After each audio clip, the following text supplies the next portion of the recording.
Hi, everybody. Welcome back to the Big Bout Podcast. This is John Suntress. Two conversations for you today as we enter a big boxing weekend. We've got Manny Pacquiao and Keith Thurman on pay-per-view. We've got a lot of the other good fights happening on ESPN Plus and DAZN.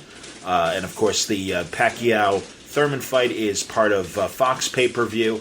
But also this week we lost Pernell "Sweet Pea" Whitaker, one of the greatest lightweights and welterweights of all time. One of the great fighters of the 1984 Olympic team. Can you believe it's been 35 years since that Olympic team? It's a great chance to reflect on Whitaker's career. I do that in part one of this episode with Mike North, who is a great sports talker from Chicago, working on The Score for, over a decade, and then also doing a lot for Fox Sports. He continues to podcast as well.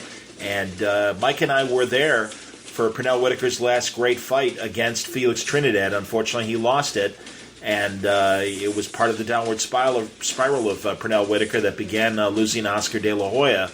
I guess you can go back to the Chavez fight, but as I say in my conversation with Mike, everyone knows that Pernell won that fight against Chavez. It was a draw. It was called a draw, but everybody knew that Pernell really won that fight.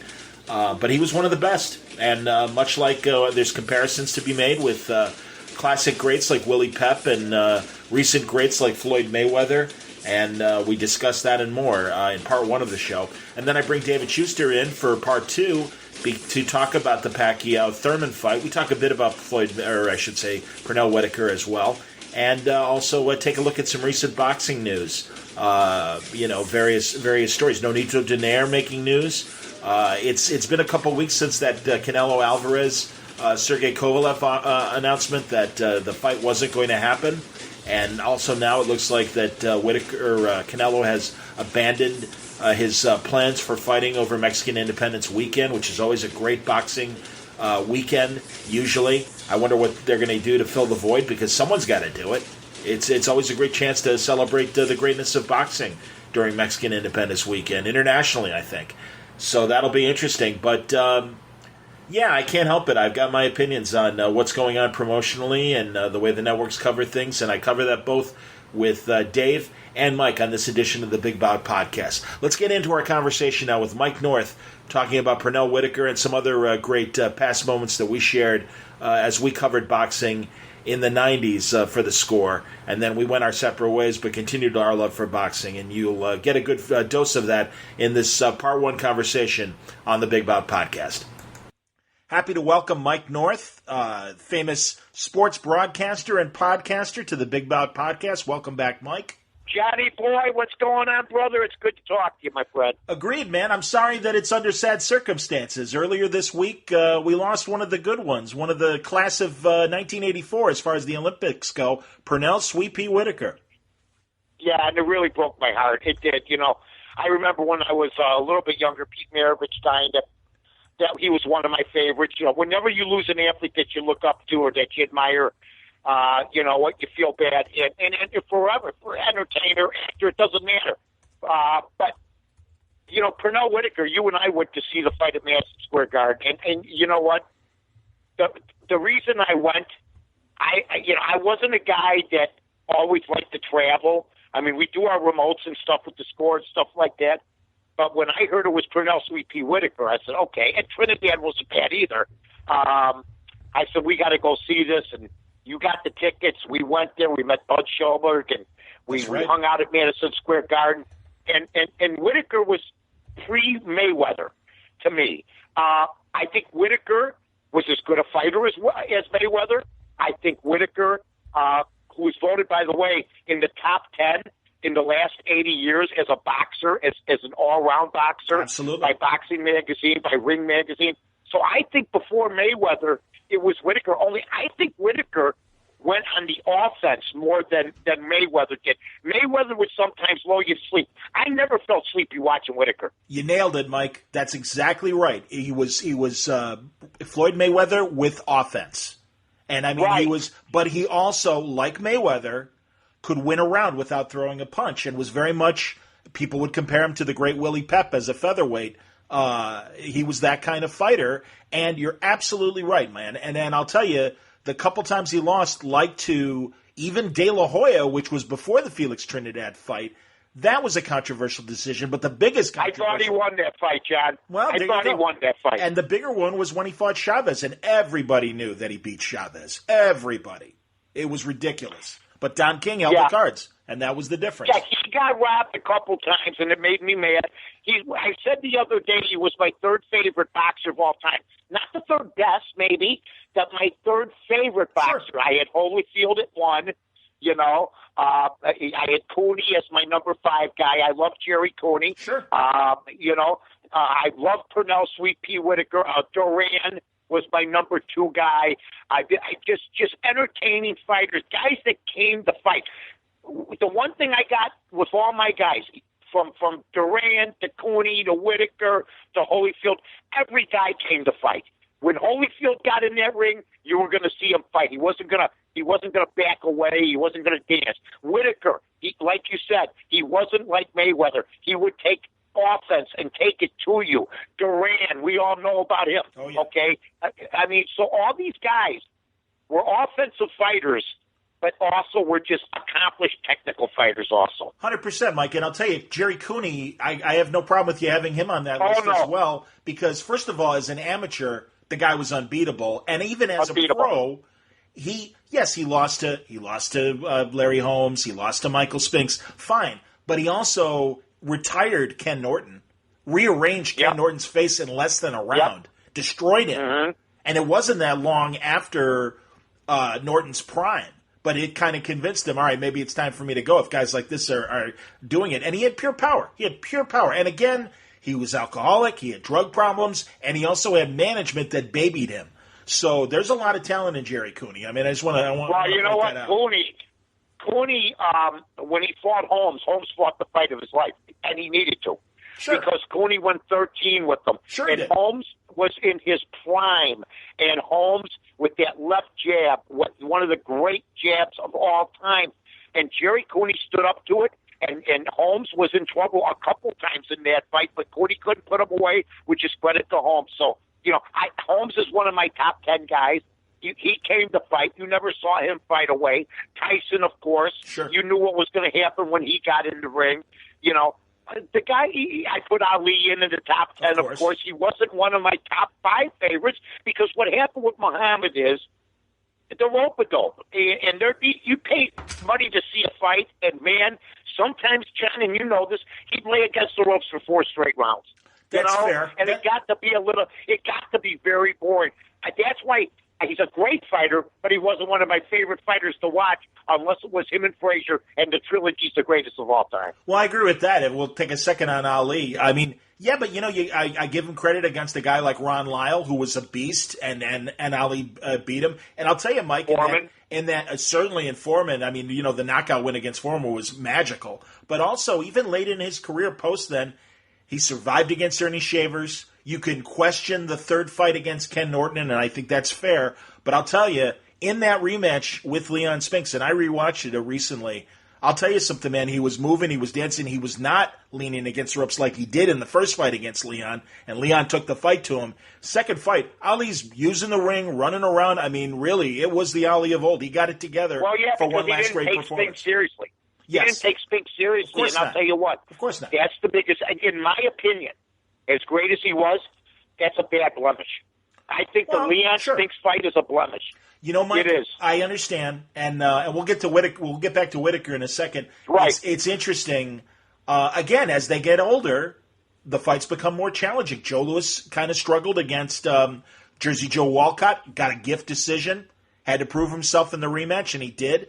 And then, frankly, until he fought Ezzard Charles, you know, everyone kind of thought that Louis retired, but he kept going, and he was fighting guys like, you know, Lee Savold and some of these others before he fought Ezzard Charles. And it was a struggle, and certainly Marciano was a struggle. And guys that he would have beaten 10 years earlier, he was having trouble with. And I'll tell you, we got a fight this weekend with Manny Pacquiao and Keith Thurman. And I keep saying that Manny Pacquiao is the 21st century Sugar Ray Robinson. And just like Ray Robinson had trouble with the Joey Archers and the Paul Penders of the 60s, that's where Pacquiao is. Guys he would have beaten 10 years ago, now he's got to struggle against them. I still think he's got a hell of a lot of talent. I'm sorry that he has to continue fighting. He's just like Ray Robinson. He's got a tax situation that he's, behind the eight ball, and I think that's one of the big reasons why he's still fighting. It's a shame because he's a very talented world-class fighter and is capable of beating great guys as he just did earlier this year, in his last fight against Adrian Broner. Yeah. You know what? When you look at these guys, some of them, they hit you like lightning, and then they're gone the next day. I'll give you a guy, Vito Antuofermo. Sure. Vito Antuofermo was a lightning bolt, and then all of a sudden he was gone. The divisions back then, the Hagglers. We're talking about Pernell Whitaker. Pernell Whitaker, I'd love to see him in his prime fighting today. Totally. Well, that's what I was saying the day he passed away, Mike. Guys like Lomachenko, I would have loved to have seen Pernell Whitaker fight Lomachenko. Lomachenko is very much like Duran. I would have loved to have seen him against Duran. And like we said, Mayweather, I don't know who wins against Floyd Mayweather and Pernell Whitaker, both at their best. I honestly don't know. You know what, John? I'm going to tell you something. I loved Pernell. And I'm going to tell you, I think Pernell Whitaker and Mayweather would have been one of the greatest fights of all time. But I do know this, Mayweather would have had the fight. He would have had the fight because I know that Pernell Whitaker was just as quick as Mayweather, folks. Pernell Whitaker had antics in the ring second to none.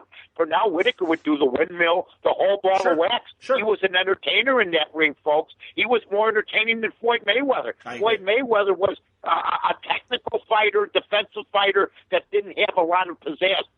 Whitaker was a more entertaining fighter. He'd mess around in the ring, a la Ali and stuff like that. He'd have some fun, but he was in there for business, and I never saw him dog it. Well, and again, I think both of them, the ideal dream weight for the two of them to fight each other would have been at lightweight. And back then, I'll give Mayweather credit that he was a little more interested in knocking guys out. He knocked out, and now I'm blanking, the kid from Indiana that we saw lose when we were in Vegas. And, oh, God damn it, I can't remember his name right now. What is his name? The kid from Indiana. I know that. I'm going to look it up while we're talking, Mike. But Angel Manfredi, attaboy, very good. Good job. Yes, I knew it. Attaboy. We ran into him. Yes. That's okay, pal. You said something funny the other night. We went to New York. Folks, it really was Abbott and Costello in New York. John was looking for a bookstore, and I was looking for a cocktail lounge. You know what I mean? Well, it was hilarious. We're in downtown Manhattan, and we see a skyscraper, and we're like, that's the Empire State Building. We're sure that's the Empire State Building. And as you're walking by, somebody on the street goes, that's the Chrysler Building. And that's the Chrysler Building. And that's what I said. I go, we're goddamn Abbott and Costello in Brooklyn. Look at us, man. We don't know what the hell we're talking about. And then and then we saw some good fights. We had great seats and HBO promotions and and stuff like that. It was just a lot of fun. But Whitaker, we saw him in his last big fight. We saw him against Felix Trinidad, and he was coming in as the opponent, and Felix Trinidad was on the rise, and it was. You need to beat the big names, just like De La Hoya needed to beat Whitaker to be considered that much better. And I think Felix Trinidad was in the same position, and it went the distance. It was a good fight. Yeah, it was a great fight, and I'll never forget it, my friend. I'll never forget it. Seeing Whitaker and you know what, 55 years of age, and to be run over by a car, tragic. Just a crazy type of situation, and he was a hero out there at Virginia Beach. Absolutely, he was. Yes. He was a huge hero. He Norfolk, was big. Yeah. Oh, yeah, big as any athlete in Florida or Virginia or anywhere in that area. Well, Mike, he was part of that class of 1984, 35 years ago. How the hell is it 35 years ago? Good Lord. Wow. But all those guys... That's the last time we had a good team, too. That's exactly right, Mike, and that was the point I was going to make. And the last time that the full team was widely promoted as they became pros. And it was a great class. You had Mark Breland, you had Meldrick Taylor, you had Evander Holyfield, you had Steve McCroy, you had, these are great, great fighters, certainly Pernell. And we paid attention to these guys. And then you had guys like Tyrell Biggs as well, was the heavyweight that beat Mike Tyson for the spot on the team. But that said, these were talented fighters. And then they graduated and were featured on ABC on Saturday afternoons on Wide World of Sports. And we followed them very carefully and really, and then, after that, we had the Roy Joneses, we had the De La Hoyas, we had Mayweather. They came in the Olympics, after 84. But it really was that. And then, 84 was a big patriotic year. The LA Games, Reagan was very proud of the games, and it was coming off of the boycott of 1980 because of the Russians invading Afghanistan back in 1980. Right. Carter pulled the team. So that team didn't get a chance to compete in the Summer Games. But, no, it was. It really was. It was a magical team. And also, you got to credit the management, Shelley Finkel and Lou Duva. And I know you're a big Lou Duva fan. But I love Lou Duva. Oh, yeah, and he trained them all. But also, Shelley was the business guy, and he really helped those guys watch their money and set them up with annuities that even after their fighting career, they didn't have to work anymore. Mark Breland, today trains Deontay Wilder. He's one of his trainers.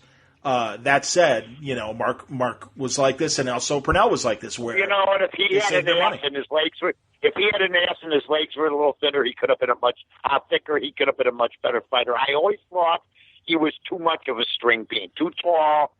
I know he was still a good fighter, but he never reached what people thought he was going to be. 100%. I think people, I thought reading the early stuff on him and seeing him in early fights, I just looked at he had no base, John, and I even the great ones like Sugar Ray Leonard, they have a base to them. Hagler had a base to him. This guy, Hearns didn't have a base to him, and that's why there were a couple times when he'd get rocked, his legs. I never saw a great boxer like Hearns' legs wobble like his legs wobble if he got hit. No, you're right about that. Yeah, that Hagler fight. Yes. And Hagler's legs had more of a base. He never, it was hard to rock him, and Breland was one of those guys that was supposed to be all that. But I'll tell you this, Holyfield to me is one of my greatest heroes because he beat Tyson when Tyson was feared. Yes. And he had his ear ripped off, and he said, let's keep fighting. Yep. And even when the disappointment, when they robbed his ass at the Olympics, he had character. That's he right. said, that's the way it goes. You know what? And from that point on, when he bowled into Bolorama, it was one of my biggest thrills of all time. Me too, man. Yeah. He told me, Mike, I'll fly in. I know you're a fan. Jeff Schwartz arranged it. He flew in. We picked him up at O'Hare. He bowled with just the regular dudes. I'll never forget it. And what a character guy he is. And that's why, those two guys, Whitaker and him, two of the classiest guys around, and they were both on the same team in the Olympics. 100%, man. And I remember before he fought Alex Stewart, he came to Chicago and was at one of those Rosemont shows. I was broadcasting for AM 1000 with Chet Kopic and my buddy John Saraceno from USA Today. Sure. And Holyfield came in for an interview, and he was wearing like a windbreaker or something, like a light middle jacket or whatever. And Saraceno goes, Evander, take your jacket off for a second. And all he had on was a T-shirt, and he was ripped. And he goes, Evander, he goes, you still got 2 months before you're fighting Alex Stewart. You could step in there tonight, couldn't you? And he said, yes, I could. And it was just like the guy loved the gym. He was always in shape. He had that one momentary thing with Michael Moore, and then he fought wars with guys double his size, like Riddick Bowe, like Lennox Lewis, and Foreman. Everybody he fought at heavyweight. Mike. Watch the Foreman fight, folks.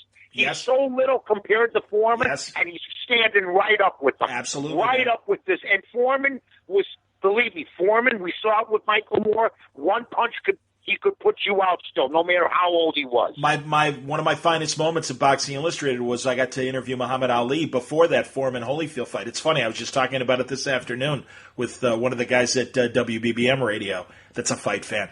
And Muhammad was still sharp. He was trapped in a lousy body, but he was still sharp. And I asked him, I said, what do you think of Foreman Holyfield? And he goes, now listen, I know this is an old man saying this, meaning himself. He said, I think George has a shot. I'm not saying George is going to win. He said, but it won't surprise me if George is competitive. And he pointed out, he said, George is taking his time. He's picking his shots. He goes, he jabs. He goes, he didn't jab in the 70s. I don't know when he started jabbing, but he goes, that's something brand new. He goes, Evander's got his hands full. And he did have his hands full, but, Evander won. And again, Riddick Bowe was in his prime. And those 3 fights were wars. All 3 fights were wars. with Evander. They were. And especially the They first were. fight. The first fight could have been either guy. It could have been a pick'em fight. It was just like when Ken Norton fought Larry Holmes. I mean, it was that close of a fight. I wanted to point out a couple. I'll never forget the money I lost on Galata.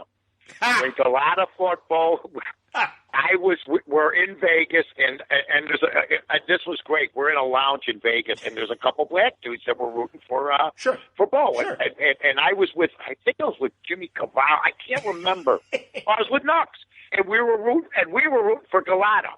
And then Galata, and I had money on Galata, and these guys had money on, of course, Bo. Sure. And we're having fun. It's good-natured fun. Sure. And Galata's having his way. And you know me, I'm chirping away at the brothers. I'm going, you guys, this is it. The Polish Hammer's coming to town. And then all of a sudden, this dope, this moron, decides to hit Bo twice. I mean, intentionally. Yes. Like, I can't take Bo's punishment anymore. I want to get out of here. And it's almost like he penalized himself on purpose. And I lost the money, and I'll never forget these guys just riding me for about 5 minutes. It was awesome. But I mean, fighting is so. But that's the stuff. How do we remember all this? We can't remember every football game. We can't remember every baseball game. You're right. But boxing is just a special thing, man. It is, man. No, it's an epic, drama. Every time there's a great fight, it's epic. I mean, again, I think Wilder Tyson Fury was an epic drama that nobody expected, back in last December. And, I mean, that's what boxing at its best is capable of. I wanted to point out 2 Whitaker fights that nobody ever talks about, and I didn't see anybody mention it. When he fought Buddy McGirt, and they were fighting at junior welterweight. And I'll tell you, and man. He was tough, Buddy McGirt, he man. Was tough as nails. And I'll tell you, Mike, that's Whitaker fighting above his natural weight. And, yeah, he won titles at junior welterweight and even junior middleweight. Buddy McGirt gave him all he could handle. Now, they fought twice, and both times Whitaker won. But Buddy McGirt pushed him, and he gave him all he could handle. They were great fights. And I remember meeting Buddy McGirt and telling him that. I'm like, it's a shame you came up on the short end against Pernell. And, he's still around. He's a great trainer. And, and you mentioned Galata. They fought twice, Mike, and I remember in the second fight, poor Sam Colonna is begging Galata, don't hit him below the belt. Please don't hit him below the belt. Please. And he still did it. I'll tell you what happened about 6 months later. He said Gale Street in at the bar. Of course he did. I couldn't believe it, man. He's eating ribs at the bar at Gale Street Inn. I go to George. I go, George, is that who I think it is? He goes, that's Galata. Yep. He was training in Chicago. He was living here. I think he still does live here. I know his management lived here and everything. I knew all those guys. And sometimes they'd get mad at me, but I'm like, dude. Plus he bit, we talk about Tyson biting Holyfield. Galata bit the Samoan Samson Puha. He bit him on the. I know, great name. He bit him in the shoulder, and I was on CLTV's sports page, one of the, for people listening who aren't from Chicago, like the Chicago Tribune's 24-hour news channel. I was on the sports show, and one of Galata's managers called in, and I said the guy bit Samson Puha on the shoulder, and he goes, well, yeah, but the referee wasn't fair to him. I'm like, he bit the fighter on the shoulder, and this is before Tyson bit Holyfield. I'm like, I'm sorry, man. There's no room in boxing for biting. When you can get away with really beating the hell out of a guy under the rules, there's no place for. And again, that's what. I'm watching The Big Lebowski the other night, and John Goodman bites the guy's ear off and spits it in the air. Yes. Okay. That's what Tyson did, and Holyfield said, okay, let's keep fighting. Yes. I mean, that to me is still the most phenomenal. It's not that he bit his ear. That was freaky enough. It's that Holyfield acted like, okay, I'll get a prosthesis after the fight's over, get a brand new ear reconstruction, let's keep the fight going. He was fearless. Because a lot of boxers would have just bowed out. 100%. Would have bowed out. Absolutely, but he was fearless, and he knew that was the one thing I didn't take account, and I convinced Jesse Rogers not to bet on Evander Holyfield when we first. Oh my God! When the first fight happened, I didn't see it, but I mean Evander. I think going back to those '84 Olympic trials when they would all spar against each other, he knew. He's like, I'm not afraid of this guy, and it's just. I mean, that's the thing. Evander was just very, very calm, and you know something, that is a great quality to have. That you don't let things like that upset you and get you crazy. He was just very matter of fact. And don't get me wrong, Evander could be a dirty fighter too. When he fought Hasim Rahman, he was headbutting him, and I don't know if you remember, but he created a welt over Hasim Rahman's head. I mean, I hate to say this, I don't mean to be mean, but it looked like a brain tumor. I mean, it was just this gigantic welt on his forehead that just kept getting bigger, and that's why they had to stop the fight. I swear to God. Oh, it was crazy. Crazy. I love that we were in the limo and he's signing boxing gloves left and right for us. Yes. As we're driving to the bowling alley. The guy bowled 3 lines of bowling, flew in from Atlanta. That's a mensch. Absolutely, That's a mensch, well, man. Brunswick was one of his sponsors because he loved bowling. Well, I'll never forget this. I go to Jesse Rogers. I go, I don't care who's here. We got Bulls here. We got Blackhawks here. We got Bob Probert here, Elton Brand. We got big-time players here. We got anchors. I go, there's the heavyweight champion of the world. And if you grew up in the 50s or 60s like I did, that was the man. And I don't care.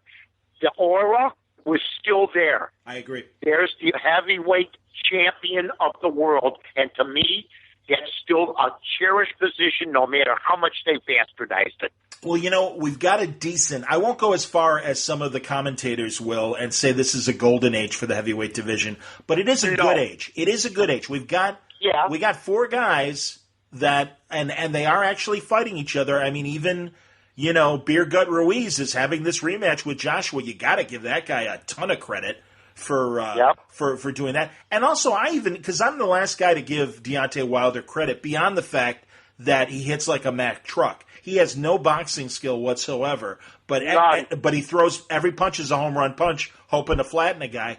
And I give him credit fighting Ortiz again, the Cuban, the left-handed Cuban, that might be like a great Cuban baseball player, might be 50 years old. We don't know how old he is. We have no idea. You know what I like to play, John? It's a game that I think you'd enjoy.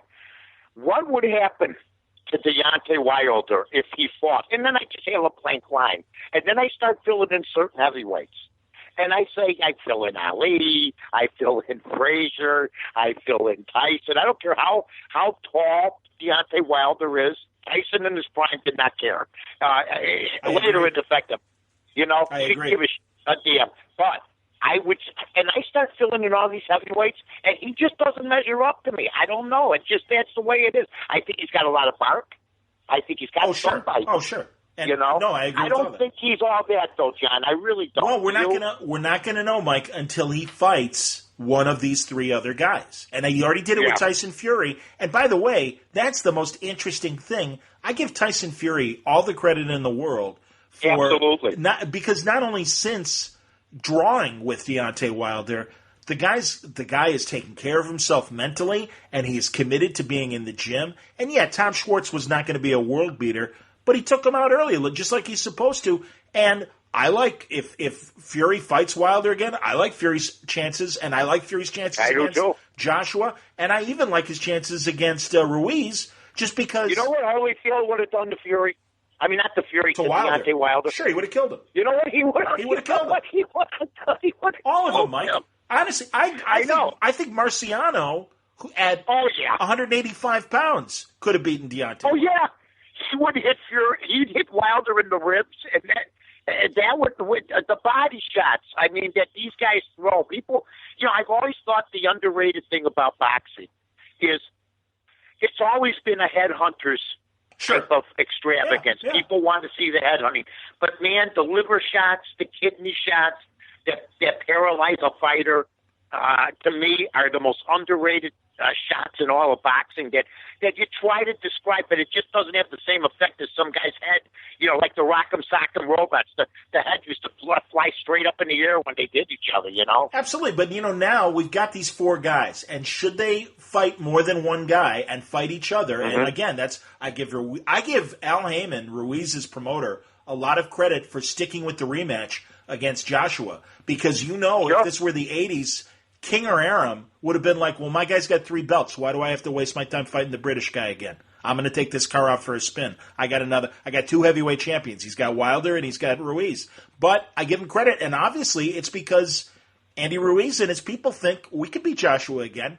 I am looking. This fall is going to be very interesting between Wilder and Ortiz and the rematch with Joshua and Ruiz. I think those are great fights. And next year, God damn it, they better get the winners of those fights better fight each other. And if they don't, then there's a serious problem in the heavyweight division. You know what was one of the greatest times I ever had watching boxing? Talk to me. Was when Ali couldn't box and they had the tournament. And they had all the boxers fight each back other. in the Jimmy WBA. Ellis. Yeah, in the 60s. Oh, Jimmy Ellis, Yes. Jerry Quarry. Oh, by the way, Jerry Quarry, if he was fighting today, he's tearing all these guys up. 100%. 100%. Right? Tearing them all up. Absolutely. He just happened to be in the same time as Ali and Frazier, two of the greatest top five of all time, in my opinion. So, he would be the same way. But the tournament was a gas. Absolutely, Mike. Go. Wasn't it? Yeah, no, it was amazing. No, even Floyd Patterson still had, gas in the tank. Yep. And even Sonny Liston. Sonny Liston was fine. I mean, he got beaten by Leonis Martin, I want to say, that guy. But no, I mean, that's the thing. It was wide open. And Jimmy Ellis won, and it was great. I don't know if you remember. And then Ali was going to fight Ellis. And he said, boy, if James Ellis dreams he beats me, he better wake up and apologize. And I tell you what, the one guy that dreamed he could beat Ali and he did was Larry Holmes, his other sparring partner, who was very good. And Larry Holmes, I think, 2 years before could have come out. And you know what? But he was like Seabiscuit. He was the guy that was supposed to be in there and just let the other guy beat him up. And he didn't even realize how great he was. And you know what? I think now he may be in the underrated heavyweight top three of all time, Larry Holmes. Oh, I agree. What do you think? Oh, no, I think so. I think since he's retired, everyone looks back at Holmes' career. You've got to put Larry Holmes in the top 5 of all-time heavyweights. And I honestly believe that. And because I do too. Because his reign was second only to Joe Louis's in terms of title defenses. He cleaned out the 80s division. That's why he fought Michael Spinks. There was nobody left to fight. And I got some sad news for Mike Tyson. In Mike Tyson's prime and Holmes' prime, Holmes clubs him. I agree. Holmes clubs him with that jab, clubs him and just overwhelms him with his height. That's a tall man, but a strong man that Tyson would not have intimidated. Larry Holmes wasn't afraid of nobody. I agree. No, he wasn't afraid good of Lord. anybody. I just saw a highlight of when he fought Ernie Shavers, and Shavers put him down, and just like Tyson Fury, Holmes was able to get up and win the fight. And it would have been just like Wilder against Fury. It was the kind of punch from Ernie Shavers that would have, counted anybody else out. But no, Larry Holmes, tough as nails, could punch, had a great jab. And then again, coming after Ali, it's just like Ezra Charles. He didn't get the respect because Ezra Charles had the same problem coming after Joe Louis. Did you see that Ali documentary that HBO did this year? Yes, I liked it. I really did. Look. I think the story of Ali is more interesting than his boxing. I think I think his whole life is more interesting. Look, because we knew what we were going to get from Muhammad Ali when he got in the ring. We were either going to get the rope-a-dope or we were going to get that he was going to put somebody out like in a round or two. He never was one of those guys in the middle for the most part. Although it was one of the great fights. If you see the movie Chuck, is when Ali got knocked out by Chuck Wepner. I mean, Wepner's was like my cousin Joey getting a chance to box. You know what I mean? At the bottom. Bud, I'm fighting Joey? Ali, Bud. Hey, Bud. You're fighting the champ in Cleveland, Bud. Yeah, Joey. My cousin's Joey, like the Rocky of Chicago, But I mean, seriously, think about it. And then I watched the movie Chuck, and I see Liev Schreiber do the best job he can. But I mean, Chuck Wepner was a lunatic, and I don't even know if he remembers fighting Ali. It's amazing. Well, again, Mike, this was that 70s heavyweight division is the greatest decade for heavyweight boxing. And you could put Chuck in the top 20. Yep. I mean, that's the thing. He was a decent fighter. It's just there literally were about 10 guys that were better than him from... How many guys knocked down Muhammad Ali? Well, that's true. There you go, Mike. Let's see. Frazier. Because, Chuck Wepner could walk in and say, guess what, I knocked him down. Oh, yeah.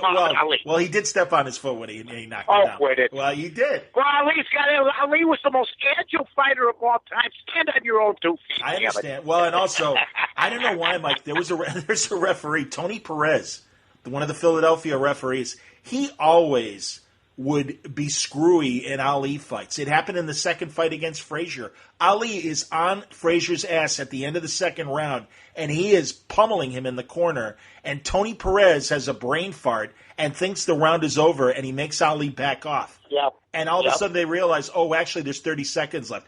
I honestly believe, I don't know if he would have knocked him out. He definitely would have knocked Frazier down. And I know that Ali hated Tony Perez, and that was before the Wepner fight. And in fact, he said something in public about Perez. I don't remember what he said, but Perez ended up suing him, and they settled out of court. But, Perez took great offense. But Perez ultimately proved to not be that great of a referee. And yet, for whatever reason, he was always screwy with Ali fights. I don't know why. Well, what's funny is the very first Ali Frazier fight is probably the greatest heavyweight fight I've ever seen. I hear because they had the pizzazz, they had the ropes, the tassels on the shoes. They took boxing. I mean, when people talk about pay-per-view now, and when people talk about, like, for instance, the NBA didn't get going until, Bird and Magic and then Jordan, I really believe that boxing went into its second zenith when Ali and Frazier fought. They were on every magazine. If there would have been Twitter and social media back then, it would have been the same. But the beauty of the ropes, the beauty of them stepping up and looking like millionaires going in there, showing people that they were like, we are the best. We're the best looking. We're the best dressed. And we're going to give you the best show. I have never seen a fight like that in my life. Frazier was bleeding inside of his mouth. Yes. Ali was fucking gassed. Yep. I mean, he went down. Yep. It was just everything, and I'll never forget it. Where did you see? I remember that was closed circuit back then. And also, by the way, at the Devon Theater. Attaboy. There you go. Right in Chicago. Right off the Broadway and Granville. There's a McDonald's there now across from Bar Funeral Home. The Ali, but they had it at the Aragon. Oh, yeah. They had it at the Coliseum. They had it at the Amp. There was about, folks, believe it or not, we used to have to go to a theater, to the Riviera or to the Uptown Theater or to the Aragon or to the Amphitheater to go see pay-per-view fights like you get at home now. Right. You had to go to the actual place to do it. And I went to see that fight at the Devon Theater, and I think I saw Ali Frazier 2 at the Uptown. Wow. Cool. Yeah. Crazy. Absolutely. And there'd be fights in the theater. Sure. Yes. Yeah, were they official fights, or were there people in the stands fighting? No, there were people fighting. I'll tell you what, the Aragon was rough too. Sure. They had the Latin fights for a while there. Oh yeah. And then they started having some other problems, some gangs and everything else over there. So but those were magic times, man. You had to get on a bus, go to a movie theater, and watch what you watch on TV by flipping the remote now. I understand. Well, that's the thing, Mike. The younger generation, it's like, no, man, you really had to make a commitment to go see it. And I just and it was on a Monday night. It wasn't even on a Saturday night. It was or a Friday night. Monday night. That was the beautiful And what was thing. great, John, what was great is then they'd come out with the replay a week later, and we'd go see the replay. Right. We'd go see the replay, well, and it was great. It was awesome. There's a 3-hour montage of Ali with Cosell from Wide World of Sports, and a lot of it is, all right, let's review last week's fight. And it was great. And I mean, honestly, Mike, honestly, this is the other thing that bothers me about today in terms of ESPN Plus and DAZN and the streaming services like Showtime. These commentators are house guys, and I miss the journalistic objectivity that Cosell brought to the sport. Oh, he's the best who ever did it. Well, but even HBO, like, you go back, and I used to have it on VCR, after Tyson Buster Douglas in Tokyo. They were very much on, like, that was a controversial fight. A lot of people felt that Buster was down long enough that Tyson should have gotten the knockout of the round or 2 rounds earlier. And again, well, I agree. I think the right guy won. But all that said, Tyson was crawling around like a pit bull. Look at Oh, yeah. when he was looking for his mouth guard. Oh, yeah. Buster Douglas said, "I'm going to have the night of my life, and then I'm going to be, and look, and he did. I give him credit. He came in shape. He just didn't have the discipline to do it, to keep it up, and that's what separates the men from the boys. Buster Douglas had all the ability in the world, and he harnessed it one time. He got the and Tyson. They said, "We'll throw this tomato can here at you, Mike." And Buster Douglas, I think, felt disrespected. Got enough gumption inside of him, trained hard, and the rest is history. It was a great fight. I totally agree. Well, and again, that's why I give Andy Ruiz all the credit in the world for beating Anthony Joshua. And I do think he's a very capable fighter and possibly able to do it again, and it'll be worth seeing. And I'm really glad that he's sticking with the rematch because just like Lennox Lewis, after losing to Chicago's very own Oliver McCall, and also great. losing to Hasim Rockman, but Lennox proved that those were missteps. He corrected his moves, and he continued to be champion. So I want to give Anthony Joshua the benefit of the doubt in a rematch, at least to compete. But that said, I think Andy Ruiz has a hell of a shot of doing it again. And then, and then what, the aura of Joshua, is gone. Yes, I mean, yes. just like the aura. What happens when a fighter loses his aura? I think Mike Tyson won, I think, a quarter of his fights before he even got 100%, Mike. Fear. Yeah, they were terrified. Yes. They were fearful. I mean, it's sort of like when Steve Grogan played against the '85 Bears in the Super Bowl. He didn't want to even, or Tony Eason, they didn't want to take a snap. But they take the fight. Michael Spinks, I don't think I've ever seen a more cowardly guy in my life than Michael Spinks against Tyson. He was scared. Yeah, he was freaked out. Oh my God! And isn't that sad, Mike? He crapped his day. He fell down. And isn't that sad? He didn't want none. I mean, Mike hit him, so I have no idea how hard he hit him. But that said, it's a shame because Michael Spinks at 175 was a world beater. Great. He was the best.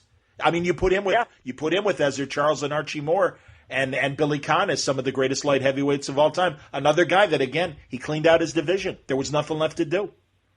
I mean, I have a lot of respect left over for Michael Spinks as a light heavyweight than his. I mean, he beat Cooney. You got to give him credit. He did beat Cooney. So. Well, that hurt Cooney. Yes, I'll never forget that night.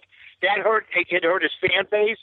I mean, I thought here's a serious dude, and he's got the punching power. But you know what? He just couldn't overcome. He looked clumsy against quick fighters, and that was the wrong guy to fight. Michael Spinks, I don't care. You could fight on the street. A 180-pound guy can whip a 230-pound guy if he's got the speed. Sure. And that's what essentially happened. But I like Jerry Cooney because Jerry Cooney was one of those guys that got the bad rap for being the great white hope. He didn't want any nonsense. I'm just a boxer. I just want and people played that whole thing up, and everybody made buddy. But Cooney wasn't a Dwayne Bobbitt. No, he was a throwback. He was a good throwback. Absolutely. Yeah, he was a fighter. Yeah. He wasn't a phony like Dwayne Bobbitt. And he's a gentleman, Mike. Honestly, I've had the pleasure of talking to him a couple of times. I hope to eventually get him on the podcast. He is a great ambassador for boxing. He's cleaned up, and I'm very glad because he's just a really, really good guy. I love him, and he's got the boxing, the union thing for the boxers now. Yeah. He's just a classy guy, and I just think the fight game nowadays. I'm glad that some stations. I was sorry to see HBO get rid of their boxing. I thought it was long a staple. And I thought that Lampley and those guys did a pretty good job. I'm sorry to see it go, but there'll be others that will pick it up. I mean, sure. Showtime is starting to pick up their stuff now and stuff like that, and. There's more boxing. I think boxing is fighting a war against the UFC now. And I think that you've seen more boxing on TV the last 3-4 years. And I give the UFC and martial arts boxing or fighting a lot of credit for having people saying, hey, guys, we're in the boxing business. We better get our product out there. And they're doing a pretty good job. I agree with that, but I also think in the last 2 years, boxing has upped its game as far as promotionally. You mentioned, yes, Fox Sports has that deal with Al Heyman and Showtime as well has the deal with Al Heyman. Bob Arum has that great deal with ESPN. I mean, we're getting Saturday night fights, and they're good competitive fights, and Friday night fights, and they're for lesser belts. But I got to tell you, man, I mean, like Lomachenko fights on regular ESPN, and Yeah. I mean, that's the great thing. We're getting these talented lighter weight fighters and the heavyweights too. I mean, and that's good. They need to do that. If they want to survive. There was no better promoter, Don King. No better promoter. Well, ever. in his time, I'll grant you that. But I also think I'm glad. Hey, man, Bob Arum, 90 years old, he's still there. He's still standing. Oh, listen, I give him all the credit in the world. Don King, I mean, he for the times that I knew him and for the times that he used to come to, I don't think I saw a promoter work harder. I agree with that. And go from radio station to radio Absolutely. station. Absolutely. Yes, I agree with that. In his prime. I never met, Bob Arum never went to radio stations like Don King did. You're absolutely right about that. No, you're 100% right. And it was a pleasure being on your show and getting to imitate Don King to his face and him laughing about it, which was terrific. Give me a little Don King shake. What's that? You want a little Don King? Well, it's a travesty and a controversy wrapped in a riddle, my friend. I don't mind doing Don King. My lawyer told me it's okay to still imitate Don King. I'll never forget he tells you, he goes, Mark, I'll tell you what. You will be in the ring. You will be one of the cornermen for this fight. And Fred goes, well, what about me? He goes, Fred's going to work the spit bucket. Fred's going to work the spit bucket. I just the spontaneity of Don King. It was just he was the show. But hey, look, he robbed fighters. That's exactly what I was going to say, Mike. On the one hand, he was a great showman, but on the other hand, he was a thief. He really was a thief. Yeah, Larry Holmes is looking for the money that was in his right desk drawer. Well, he can't find it. We were talking today at BBM about the Berbick Ali fight. Ali didn't want to do it. He was already shot, but King gave him a pile of money, and he said yes. And I don't know if you remember, but after the fight, the black Muslims that backed Ali, they beat the hell out of Don King. I mean, they went to his hotel room, and they beat him up because they let their man, get in the ring when he absolutely shouldn't have. And it was heartbreaking. And yeah, man, no, they made him pay. So, I mean, I guess he had the last laugh, but I'll tell you something. He had to go to the hospital because of the beating he took after that fight. It was interesting, Mike, a couple of years ago, King had a couple champions. It is so interesting how all of a sudden we all looked around and Don King didn't really have any of the big players anymore. And he's gone, yeah. Well, yeah. I mean, they even, last year they had a fight on ESPN where King had a fighter and Arum had a fighter. And they had a great before the main event, like 10-minute filmed conversation between them and Mark Krieger, who really knows his boxing as well. And it was fantastic because really these were the titans of the 70s and 80s. There was nobody bigger than those guys. And it was. Listen, two of my good friends, Jesse Jackson and Don King, let's face it, the gift of gab, they were granted, right? But, I mean, after 50, 60 years, you start to lose the fastball. I mean, let's be honest with you. No, hey, no, I agree. Come on. No, I'm with you. But it's honestly, Mike, I appreciate you coming on. And no problem, John. It was fun, man. Well, listen. I love talking boxing with you.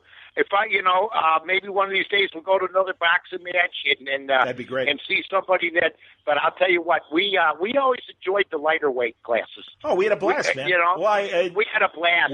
De La Hoya, Trinidad. That's right. We saw. I mean, I met Julio Cesar Chavez came to the school. That's right. And we interviewed him. So I mean, these are great.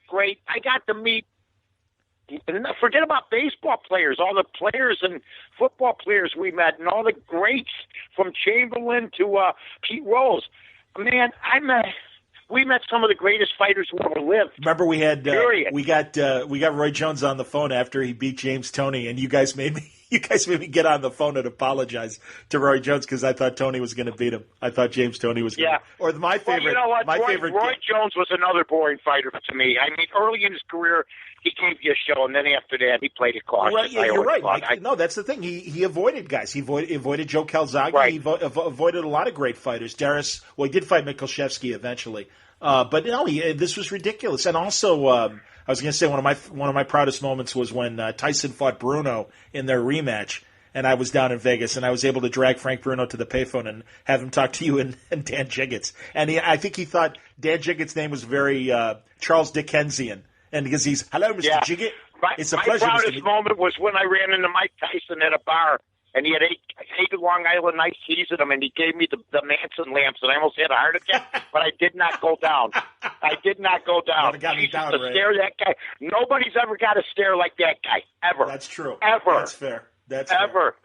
Yeah, I mean, I'm just being honest. Well, one other guy we know, but he's from another occupation. I thought you meant. I see what you see. I'm other Manson lamps guys. Yeah, forget about it. When it came to stairs, that guy was good too. So I understand. That's all I'm going to say. I'm with you. Yeah. Oh my God, I'm shaking in my boots even talking about it. Absolutely. We got so many good. Oh, by the way, Rip Torn died. I know, our buddy. Was another one. Yes. It's been tough for us because John and I hung out with Rip Torn, and we took Rip Torn. We took him to the Bulls game, and then afterwards we went to Gibson Steakhouse. Right. We all got annihilated. Yes, we drove Rip Torn, dropped him off at the hotel. He could barely walk. We did have a limo at least. We were responsible. We did have a limo. We did not drive ourselves. I want to point that out. Do Scully's catch of the day. Hey, that's what I was going to say. Scully's catch of the day. We're talking to Rip Torn. Telling this guy. Go ahead.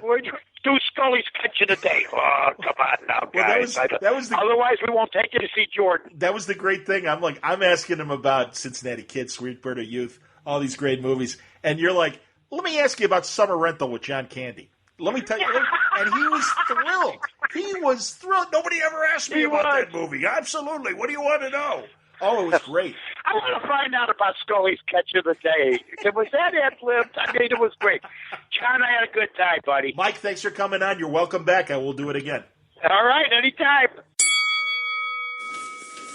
Okay, now we turn to the current and future of boxing as we get into this weekend with Pacquiao and Keith Thurman and other big fights that are happening all over the place on streaming and on cable and pay-per-view. I discussed it with my buddy Dave Schuster, and here it is now, another conversation for the Big Bout Podcast. Okay. It should work. No problem. Let's hope it works. All right, no worries. Any thoughts on Whitaker or no? Oh, yeah. Good. One of the greatest of all time, of course. Absolutely. Yeah. I mean, there's a lot of news. I mean, I'm just seeing here right now, Nonito Donaire is talking about pulling out of the World Boxing Super Series. Okay, we'll talk about that, absolutely. Yes, sir. Go on. I don't understand a lack of communication between him and the sponsors. I don't really follow what that is. We can get into that. That's good. Okay. Excellent. And also, obviously, Kovalev passing on Canelo. Yeah. That's awesome. Yeah. I'm going to pull up boxing headlines when we're talking. Okay. Just to get ready here. It's funny. I called a lot of fights upcoming this weekend. Most of them are on TV, but one of that I do want to see that I don't see it being televised. I mean, obviously you'll see it on YouTube after the fact. Is the Caleb Plant against Mike Lee super middleweight fight? I don't think that's being televised anywhere. Oh, that's interesting. That's surprising. Yeah, it is surprising because there was a lot of build up to the fight. I wonder what happened. I thought the Zone was carrying it, but I don't see them carrying it. Yeah, I know. They made a big deal about the heavyweight contender fight they got with Dylan White and what's his face? Rivas? Yeah, Oscar Rivas. Yep. Yeah. Yep. No, I agree. Hold on. How was Billy D. Williams? The son of, although it's good, his agent fucked up. At least that's what he claims. And he blew us off. But the agent was very apologetic, and he's like, "Can we reschedule for Monday?" And I'm like, "Sure, it's okay with me." Okay. All right, as long as it happens. Exactly. Totally. All right, let's see. All right, I got everything up here. Let me make sure we're recording. Excellent. All right, here we go. Happy to welcome back Dave Schuster to the Big Bout Podcast. And, Dave, we were just saying off the air, this is going to be an interesting weekend of boxing. Oh, my God, there's so many good fights. I mean, I'm really psyched about it. Obviously, the pay-per-view fight, Keith Thurman and Manny Pacquiao. And, I was taking a look at the people on ESPN. A lot of those people I have a lot of respect for. And almost unanimously, they're picking Pacquiao to win this fight by decision. I'm going to go against the grain on that one. I think Keith Thurman wins that fight, and I'm sure we'll talk about that in a couple seconds. But that's not the only fight of consequence. I mean, Teofimo Lopez going against, I'm going to butcher the name here, I know it, Masayoshi Nakatani? Is that how you say it? No, okay. Good enough. Good enough. Right. I'm gonna give you a pass on that one. All right. Better than me, Gunga did. Nice going. I'm patting myself on the back as we speak. Obviously a lightweight eliminator, and eventually, if this kid is what everybody thinks he is, maybe he's the guy who somewhere down the road takes out Lomachenko. Time will tell. But Caleb Plant is going against Mike Lee, although I'm shocked I can't find any televised broadcast for that fight. We'll find it on YouTube after the fact. Dillian White going against Oscar Rivas.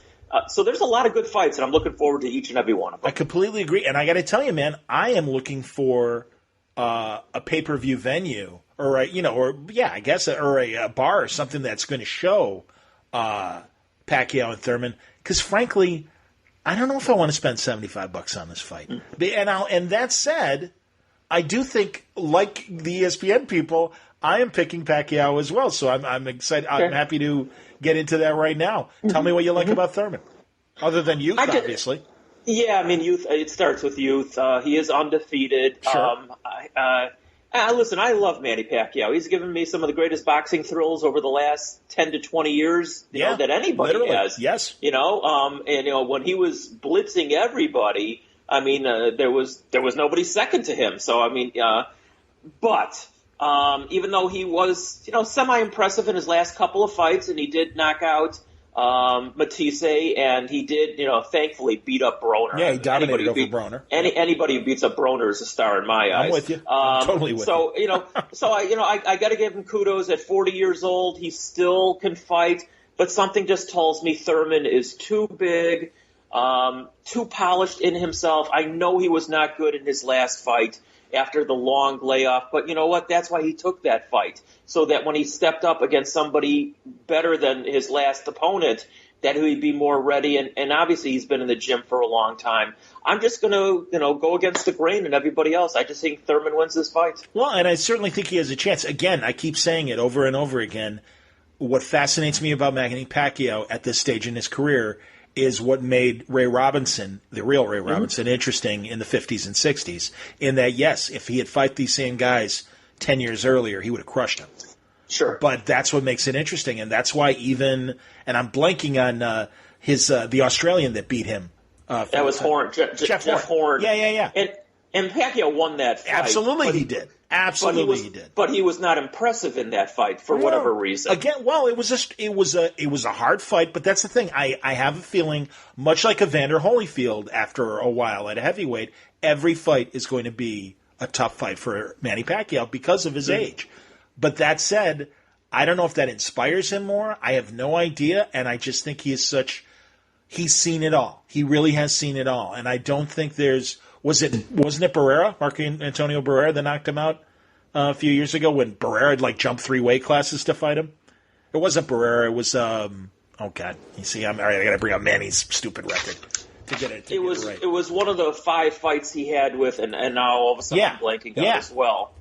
I'll look it up while we're talking. But yeah, I mean, that's the thing. I think, I don't see, at least the people that he's picking to fight, I don't see them as world beaters. And I don't think there would be one, I don't know. All these people that he's choosing, I think he's being very smart. And I think they're still going to be exciting fights. I really think they're going to be exciting fights. Well, he's the one who challenged Thurman for this fight. Sure. Obviously it's a money fight for both guys. Now he didn't challenge Bud Crawford. He easily could have done that. He didn't challenge Errol Spence. He easily could have done that as well. So of the guys that he's fighting or potentially fighting for a title, he obviously believes that Thurman is the lightest of the 3 as far as the touch goes. So again, as always, you just got to wait and see what happens. I'm still going to stick with Thurman going into the fight, but if Pacquiao wins, I guess I wouldn't be too surprised either.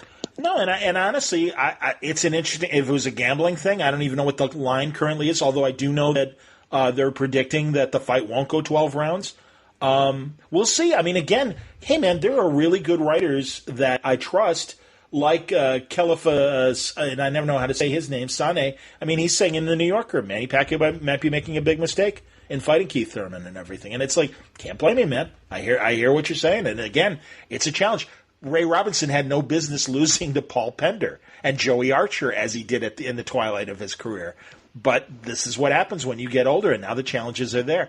I worry about his health, and I certainly don't want anything bad to happen on him. But, and also, again, I mean, he's got these multitudes of Filipino fans that just love him. And rightfully so. He's a great national hero, and I think he wears that honor with pride, and also I think he carries himself well when it comes to being the idol that he is to his countrymen, and I think he's trying to do the right thing.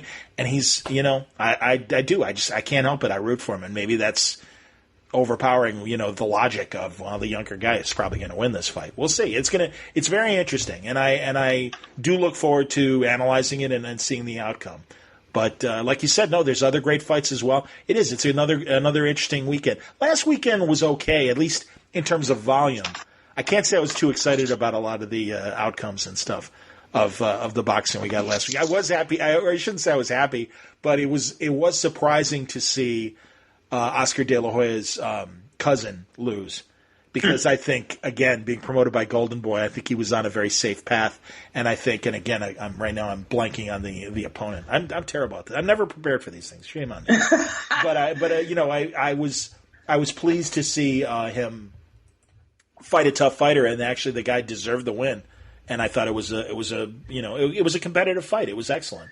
So, well, there were you found it? Juan Manuel Marquez. That's who. Oh yeah, Juan Manuel Marquez, and they had. I think they had 4 fights, if I'm not mistaken. Yes. And some of them were controversial decisions. Now, the one that he lost, Manny, when he was knocked out, he was on the verge of knocking him out. Marquez out. The round before, and he had him out on his feet almost. But then he just got tagged with a punch. I believe it was a left hook.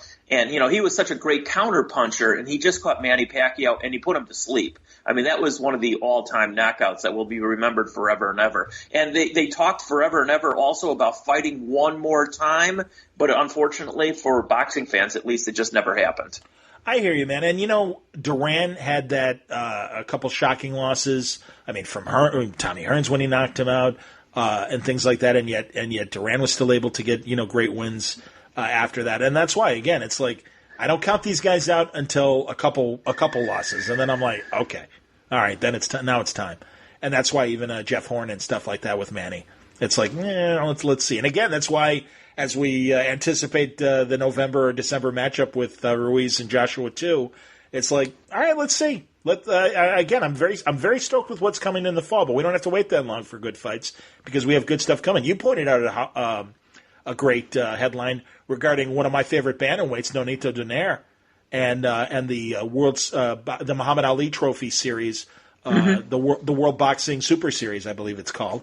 And yeah, tell us about the story, and we'll comment. Well, I'm going to need you to fill in some blanks. All I know is that I read something, within the last hour or so that Nonito Donaire has not been communicated from, I guess, the World Boxing Super Series, whoever they are, people, and he has now threatened to pull out of it, which is a little surprising because he has a chance to win a title yet again. So Agreed. I don't really know what the backstory here is, to be honest with you. And as a boxing fan, as we both are, I'll be disappointed because he's going against a monster in his next potential fight, and I want to see how he does. Well, as I understand it, they have been having a lot of trouble with sponsorship and money. And that's disappointing because it is, I think, a great thing for all of these smaller weight divisions and lesser known or lesser paid attention to divisions because all the contenders and champions have gotten together. That's how we got Usyk, the cruiserweight champion, who now will be campaigning at heavyweight to unify the cruiserweight division. And it's just been an excellent series. This is disappointing. And again, Nonito Donaire is one of my favorite comeback stories of the last couple of years and how he's been, since he's moved back down to bantamweight, been as explosive as he's been. And yes, and then sometimes it's been with last-minute substitute opponents and things like that. But you can't deny the guy's power, and I really was looking forward to him fighting in the final. So we'll see what happens. Now, another story that I find interesting is, again, it's interesting because he's going for the short money and the title defense, but Sergey Kovalev deciding not to fight Canelo. I'm kind of glad that happened because, man, what do I have against Canelo Alvarez? I don't know. I mean, it almost is like somewhere in the back of my head, I don't like this guy. And actually I do. I think he's a hell of a boxer, and I really think he's a talented guy. But I think I just really hate the promotional body underneath him because I just think this guy should be doing what every other great champion has done, and that is dominate your division, clean out your division, and then by all means, if you want to move up in weight, that's fine. And then I guess some people have had, in fact, with the passing of Pernell Whitaker this week. I mean, Pernell had a moment at junior welterweight and then went back down to, or junior middleweight, then went back down to welterweight and fought. But I just think with all of the middleweights that we discussed in the last episode of talent and quality out there, instead he wants to go for this stunt against Sergey Kovalev. And Sergey Kovalev is like, hey, I'm no Donnie Lalonde. I don't know if you remember Sugar Ray Leonard's mid-'80s light heavyweight opponent. I knew you would. But yeah, man, it's like, hey, wait a minute, man. I'm not a sideshow. I had 2 wars with Andre Ward. I am a great fighter. And yes, I understand. He's had some highs and lows since those fights, Kovalev. But the light heavyweight division is very talented. There's a lot of interesting fights out there. I don't blame him for hanging on to his belt and saying, no, that's okay. I would rather, because I do think the dice would be loaded against Kovalev. And if the fight were to go to a decision, I think they'd find a way to either give Canelo the draw or the win, especially on Mexican Independence Weekend, which is always one of my favorite boxing weekends because they always manage to find an incredible matchup for Mexican Independence Weekend, and it's disappointing we won't have one, or I wonder what Mexican fight will fill the void. But like I said, it's like, already they're like, well, maybe he won't be ready for September if he can't find an opponent by now. Well, supposedly Canelo's, has come out and said he is not going to fight now in September, but he is going to fight before the end of the calendar year or somebody else. Sure he will. The thing with Kovalev, what I read, and it's probably true that they didn't offer him enough money. Right. I mean, I think the financial offer was $10 million, which to me and you and most people that's a lot of money. But for going in against the number one attraction in boxing, you're going to get as much as you can. And when they insult you, if $10 million is an insult, I guess you just say the heck with it. Maybe I'll catch you further down the road, but for right now, I have to do a mandatory defense, and that's what I'm going to do. Well, and again, you're right. I mean, it is a nice payday, $10 million. But again, to A, lose your belt, B, likely face the odds of not only I have no idea, but to me, and we just know that boxing can stink sometimes from an honesty standpoint, this just smells like a bad recipe for, other than $10 million, what am I getting out of this? If I lose to this guy, it makes me look really crappy. And again, with Bivol and all the other great light heavyweights out there right now, I don't blame Kovalev for hanging on to his reputation and saying, no, that's all right, I'll hang on to my belt and I'll hang on to the mandatory. And again, it also flies in the face of Oscar. Man, I guess ultimately, I loved Oscar De La Hoya, the boxer. I don't like Oscar De La Hoya, the promoter. I think he's a jerk, frankly. I really do. And if that screws the opportunity of ever having Oscar ever again on a broadcast with me, so be it. But I don't like the way he plays, and especially after taunting Triple G for his choice of opponent. And yes, Sergey's got a belt. But let's be honest, man. It's like, no, I'm sorry. That's a stunt. That's not a real – I just don't think it's a real challenge, even though Canelo is a blown-up middleweight and Sergey likely would, be a legitimate 20 pounds heavier than him come fight time. Well, if he wants to fight somebody, which he eventually will, and I'm talking about Canelo, you know what? Then really step up and fight Callum Smith. Sure. Who I told you, at 168 because – Canelo has already fought at 168 against a nobody, but he did fight at 168. And I'm telling you, Callum Smith will destroy. I really believe this. He will destroy Canelo Alvarez if they get into the ring together. So that's a fight that was talked about as a possibility, but I don't think Canelo is going to take that fight because I think Oscar for sure knows that. Who would win that fight. So they actually think that Kovalev would be a lighter touch, even though he's a heavier fighter. Sure they do. That's what they think. Oh, absolutely. Well, and obviously they see him as a one-dimensional fighter that I'm sure they think Canelo can dance rings around. Hey, fight Billy Joe Saunders. I mean, there's a more recent middleweight turned super middleweight that certainly has a big profile and is a big attraction. Yeah. No, again, that's what I'm saying, man. It was the same thing when Roy Jones back in the 2000s fought John Ruiz for the WBA heavyweight title after Ruiz beat Holyfield. It's like, you're not a serious heavyweight. You're looking for a stunt. And that's what Canelo was looking for. So, boo-hoo. I'm so sorry that the puppet you were looking for said, no, I'm not going to be a schmuck and I'm not going to fight you. So, yeah, you can hear the hatred in my voice when I talk about this. It really did. It really got me angry, man. I can't deny it. Speaking of boo-hoos, and I just want to go back to a couple fights that happened this last weekend. Sure. And, they were not great fights. although there were some really good fighters. Shakur Stevenson is certainly an up-and-coming fighter at the bantamweight. Fair enough. And I'm looking forward to when he steps up. And it was really funny. I mean, after he destroyed the guy that he destroyed, he goes, they got to give me better competition. Now, you usually don't hear that right after a fight is over, but that's exactly what he said. And he was right. So he's an up-and-comer for sure. Yep. And there was, the rematch between Ryota Murata. Yes. I know it probably butchered that one, who was dominated actually the first time around in their middleweight, the secondary middleweight fight against Rob Brandt. Rob Brandt, absolutely, man. No, he was one of my favorite underdogs of the last year so far. And but it was turned around this time around. Well, again, it was in Japan, and Right. whatever. I mean, it's too bad because I really was enjoying Rob Brandt, but Murata, good for him. Hey, and again, it's funny, they were going to try and make Canelo and Murata and do it in Tokyo, and maybe that will end up being the fight that we see before the end of the year or early next year. I could very easily see that happening because Arum was angling for that, and then Rob Brandt came and just out-hustled Murata and everything. So I would have no problem. And again, much as I know you feel the same way, I just love this novelty of, like, those fights happened at Friday, 8 in the morning, 7 in the morning, our time, local time. Yeah. That was fantastic. I love that. Oh, my God. Honestly, this is what I love is that the streaming channels are really leaning into the international aspect of these fights. And we get them at all times of the day and now even all different days of the week and stuff. And, I mean, there are great fights. There are title fights happening on Thursdays, for God's sake. I just talked to our buddy Mike North, and I was reminding him that when Ali and Frazier fought, those were on Monday nights. Those fights, even I want to say even Hagler-Hearns, you might even remember better. I'm pretty sure that was a Monday night fight as well, or a Thursday night fight. It wasn't a Friday or Saturday fight. You know what? I don't remember off the top of my head. I obviously remember the fight, but what day of the week, I just don't remember, come to think of it. But that was they would add an extra day to Vegas. Well, in the case of Ali and Frazier, obviously it was New York, but I know a lot of Vegas fights, they would have them on Thursdays or Mondays to extend the weekend, extend the gambling weekend or whatever, and get the high rollers more than just the usual couple days and stuff. And especially for Monday night fights. I used to love that. That was fantastic.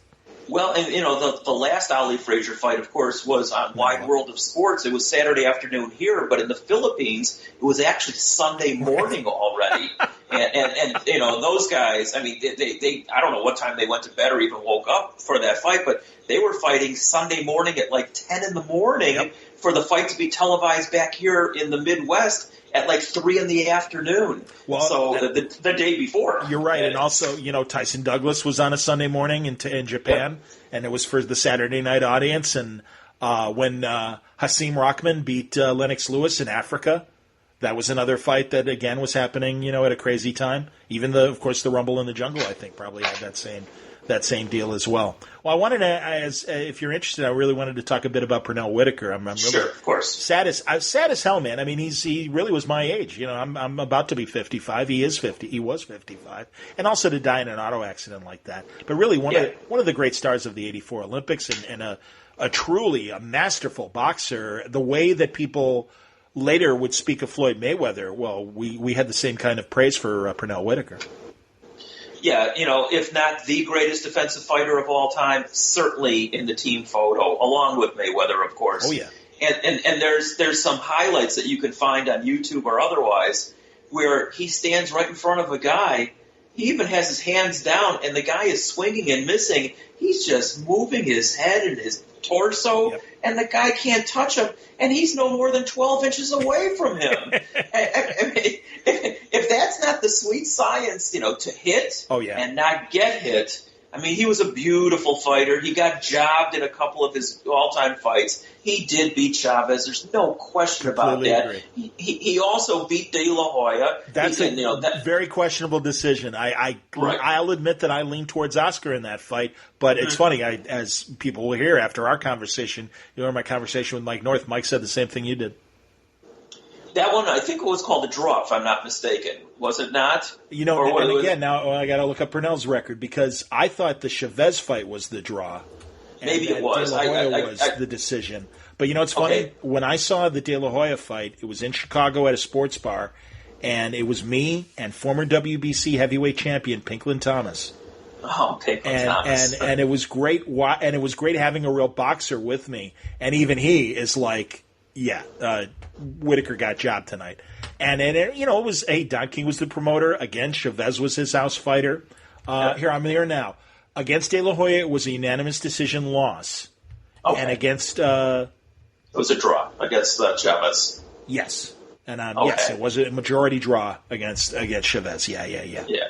Well, and again, a couple other fights that I remember him fighting, and he won both of them, but I thought they were wars against James Buddy McGirt. And I thought those were tremendous fights and really exciting welterweight fights. McGirt was they both were moving up in weight to fight at 147. Both guys were, really natural, I think, 140 fighters. But, I mean, what I would say, and I wonder what you think about this, Dave. Comparing him, because obviously when you think about Whitaker, you think about a guy like Floyd Mayweather. At least in my rose-colored memory, and I guess we could go back to YouTube and really compare him, I always felt Whitaker was as great of a defensive fighter as he was. I always felt he was a bit more offensive than the way Mayweather was, certainly especially in Mayweather's later years. Oh, absolutely. I mean, Mayweather, was a tactician, great defensive fighter. He had the shoulder roll, or whatever you want to call it, that he did not allow you to hit him. And actually he would hit you with his shoulder also. Sure. But, Whitaker would mix it up. Floyd, as great a fighter as he is, did not mix it up, to be honest with you. Very rarely. Especially as he got heavier. I mean, and also was more selective with his opponents.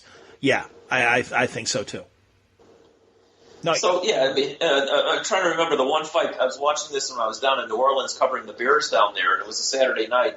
And I think it was against Ortiz, if I'm not mistaken.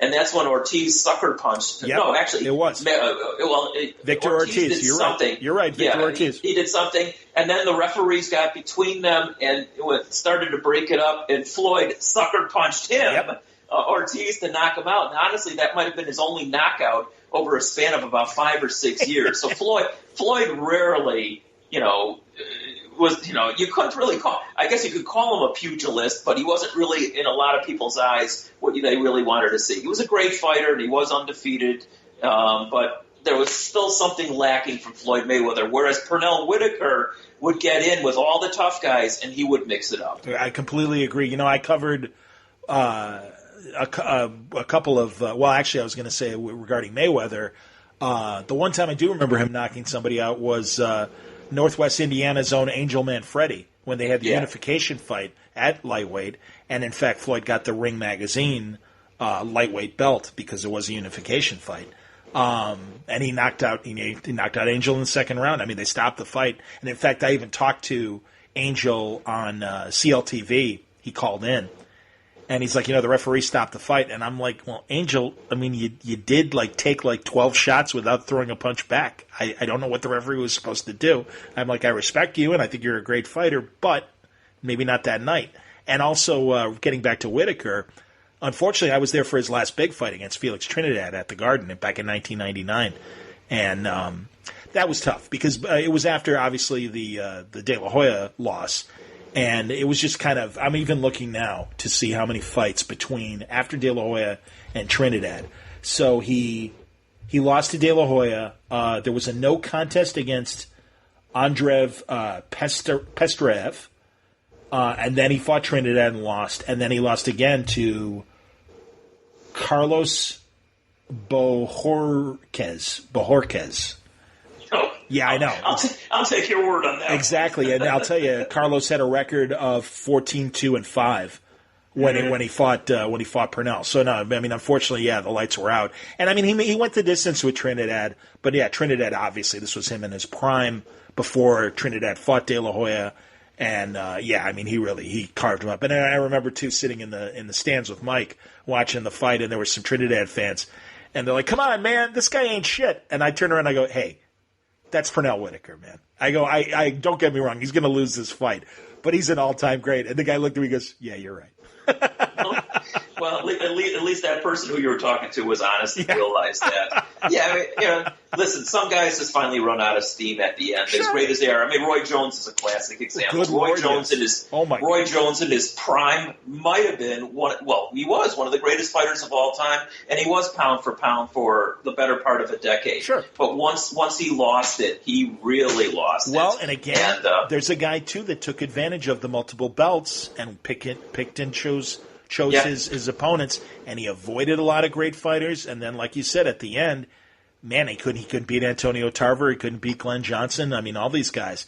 And, yeah, they would have been guys that I think he would have beaten. He was a guy that never learned how to hold his hands above and protect his face, protect his chin. Yeah. Relied so much on his footwork and, again, shifting his elbows or shifting his shoulders and slipping punches. But once he lost his speed, once he lost his legs, he was very ordinary. Very ordinary. And speaking of ordinary, he was really not even ordinary as a boxing commentator. I mean, I hate to admit it, but Roy Jones, whenever he would do a fight, as opposed to back before Max became a staple on HBO, I'd go, oh, gosh, do we really have to hear Roy Jones? Because he sounds punch drunk, even, doing, the boxing commentary. Great fighter in his prime, sort of an embarrassment at the end of his career, but not really good at all on TV. Totally agree. And also, his opinion would change whichever way the wind blew. Mm-hmm. I mean, it made well. And again, I think I've told you this story on the air. George Foreman could be kind of silly and goofy or whatever on TV. And then I got to talk to him at a fight, and I can't remember what fight it was. Oh, God, I'm not even going to try and remember. Anyway, I think it was who I was trying to remember before when I said it was Marco Antonio Barrera and his great rival, and I can't think of his great rival right now. Morales. Yes, Eric Morales. There you go. Very good. And, yeah, he's like, he goes, let me tell you why I think Eric Morales is going to win the fight. Now, he was wrong, but he had really cogent points. And I'm like, and I turned off the recorder. I go, I like this George Foreman. I go, how come I don't hear this guy on HBO, man? I'm like, your stuff. And he goes, they got Larry Merchant to be the expert. They got Jim to be the play-by-play guy, and I'm supposed to be the clown. That's my role. And I'm like, okay. And again, it made me miss George Foreman's commentary because he was much better than Roy Jones. Drove me nuts. Who's good? I love Lennox Lewis, man. And I'll tell you, I just saw him recently on Max Kellerman's ESPN show. And, I mean, I think Lennox is a very smart commentator, and I think he really gets it. And, man, I'll tell you, I really appreciate what he had to say about Anthony Joshua. And he's like, look, this guy needs to change trainers. He goes, he should do exactly what I did when I got Emmanuel Stewart. He goes, nothing against the guys that have brought him as far as they did, but you got to have answers to these kind of guys. And he goes, that corner didn't have any answers for Ruiz. And he goes, I think it's time to try somebody else. And Lennox can't disagree with him. Yeah, Lennox was one of the greats, obviously, in the ring, and I do enjoy his commentary outside the ring. I guess he'll be part of the Thurman Pacquiao package this week. I think he will, won't he? Yeah, that's a good. Well, I'm not sure because again, I think that's because is Pacquiao's with Heyman now, right? He's with Al Heyman. Well, I'm assuming. Well, it's an ESPN pay-per-view. No, I thought it was a Showtime pay-per-view. Is it an ESPN pay-per-view? Yeah, I'm pretty sure it's. I thought. Well, hold on. I can look it up. Yeah, let's look it up as we're speaking myself. Well, that's all right, man. We're fans. I'll look up Pacquiao. No, I take it back. It is a Fox pay-per-view. Yeah, that's what I thought. I was wrong. Yep. So we should be seeing him then. Is that not correct? I don't know. Has he been with? Because Al Heyman puts his fights on Fox and he puts his fights on Showtime. Well, we'll find out. Yeah, I don't know. It'll be very interesting to see. Again, man, I'll tell you, I appreciate the volume of Al Heyman fights in terms of the amount of fights and the amount of title holders that he has in his group. But we get a lot of one-sided fights, and a lot of times I'm watching boxing on Fox Sports 1, and I am incredibly bored. Incredibly bored. I don't know your thoughts on that, but it bums me out. It just seems like Arum is able to make more competitive fights when he's got an ESPN card. Yeah, I'm not disagreeing with that. I want to go back to one last fight from last weekend because there was one more to review, and it wasn't really much to review because Amir Khan fought, I don't know what he fought, a cab driver, I don't know what the hell he fought. That was just a payday for doing it in, I think it was in Saudi Arabia, wasn't it? I'm looking it up again to. It was somewhere in the Middle East. But anyway, this is a payday for Amir Khan. Sure. He's not gonna beat any top guys. Although he has already gone on record as saying that he's signed to fight Pacquiao if Pacquiao wins. Upcoming, and Pacquiao's going to keep fighting. Pacquiao at this stage is just going to try and get as much money as he can. I don't really know. I mean, I've heard all the stories over the years that he owes money here or there. I know he owes the U.S. government some back taxes. Yeah, that's kind of one of over the years. Yeah, that's why he's still fighting. Frankly, I mean, Yeah, so I mean, maybe Khan fights Pacquiao. If indeed Pacquiao wins on Saturday night, but Amir Khan. He fought Billy. He fought Billy Dib. Billy Dib. Yeah, Billy Dib. Yeah, and it was in Saudi Arabia. Yeah. Well, okay. It was a nothing fight, sure. and I went back and I took on YouTube. This one was to take a look at the highlights, and I think he might have powder puffed him at the back of the head, and the guy fell apart like a cheap suit. TKO so that was round, yeah. Yeah, that was not a real fight. Well, I'm sorry. Yeah, you're right, man. And again, I guess he is, a hero in the Arabian countries. I'm assuming, and it's like okay, but yeah, you're right. No, good Lord. I mean, the guy just has had too many more losses than wins, and I mean, lost to Canelo and lost to Bud Crawford. Now, I mean, what's the point? I suppose that, again, it's kind of like, well, they're two-shot fighters. Actually, I don't think Manny's shot. But it's a name, and it's like, well, it's a body. I don't know. It'll be very interesting. And if the Pacquiao people decide to take Amir Khan and put it in like a Saudi Arabia or another Arabic country or something, maybe that's where the draw is and maybe that's where the money is. I don't know. On the 50-year anniversary of landing on the moon, why don't they just have a fight on the moon?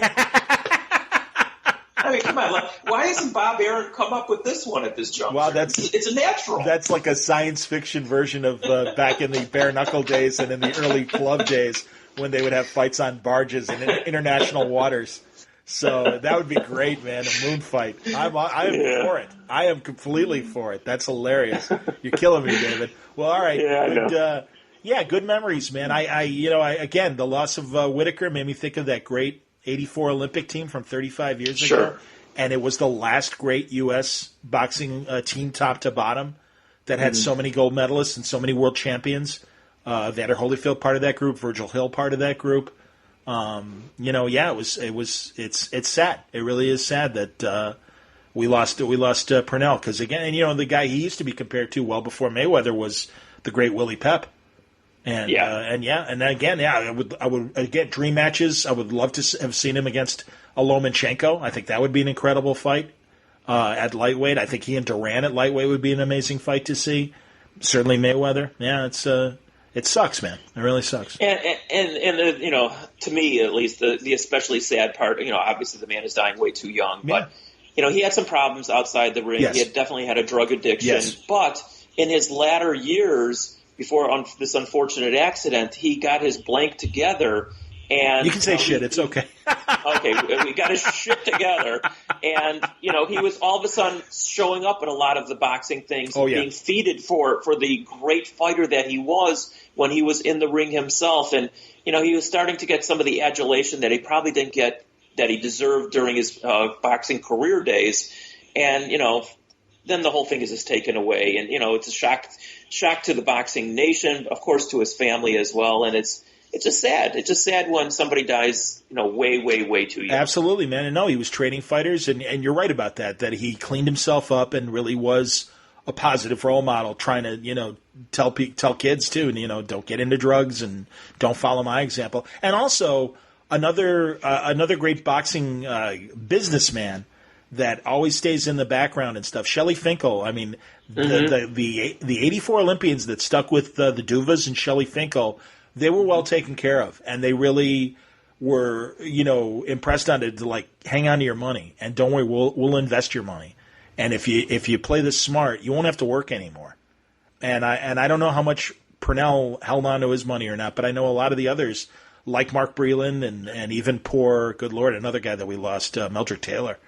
It's like, well, they had the opportunity to like hang on to their money and stuff, and it's, it's too bad. But again, I think back to 35 years since that 84 team. Unbelievable. And I don't know if we'll ever see that kind of group of American fighters succeed the way that 84 team did. I think they had 7 gold medal winners, if I'm not mistaken. And obviously they took advantage of the fact that the Soviet Union or Russia, I'm not even sure what they were at that point, boycotted the games. And some of the other Eastern European countries as well. But you know what? It was just a great conglomerate of talent, and they proved it by going on into the professional ranks. Absolutely. And also dominating at that level as well. 100%, man. No, a lot of world champions out of that, and they couldn't duck anybody anymore in the way that, like you said, those Eastern European countries and the Soviets pulled out and everything. Interesting times, man. Well, David, we'll see how things work out this weekend, and we'll reconvene and have more to talk about next week. I appreciate you coming on. I appreciate it. Thanks, Johnny. And the Thurman-Pacquiao fight, but not the only fight this weekend. So looking forward to recapping all of them next time around.